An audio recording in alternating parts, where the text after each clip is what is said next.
இன்று தக்காளி தொக்கு செய்முறை பார்க்கலாம். 1 கிலோ தக்காளியை நன்றாக அலம்பி சிறு துண்டுகளாக ஆக்கிக் கொள்ளவும். நறுக்கி வைத்துள்ள தக்காளி துண்டுகளை ஒரு எலுமிச்சங்காய் அளவு ஊற வைத்த புளியுடன் சேர்த்து மிக்சியில் போட்டு கூழாக அரைத்து கொள்ளவும். மிக்சியில் அரைத்த விழுது தயார்.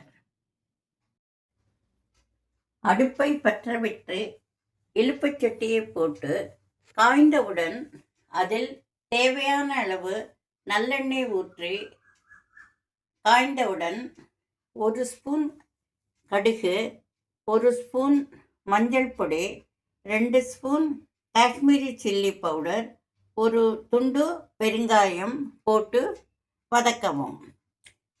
கடுகு வெடித்தவுடன் பல்பை போட்டு விடவும்.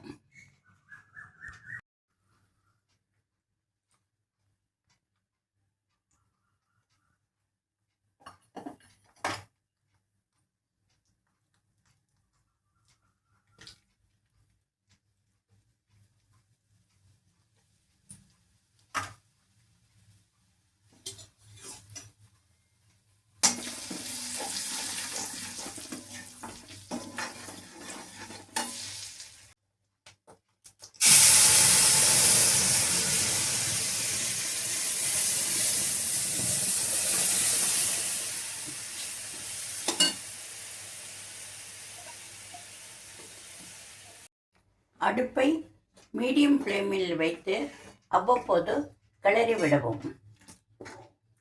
இது கொதித்து பாதியாக சுண்டியவுடன் தேவையான அளவு உப்பு, சிறிது மெந்தியப்பொடி சேர்க்கவும். பாதியாக சுண்டுவதற்கு குறைந்தது 15 நிமிடங்களாவது ஆகும்.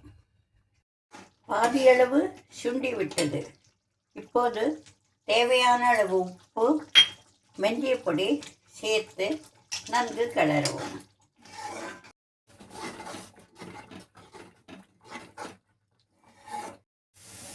தக்காளி தொக்கு தயார்.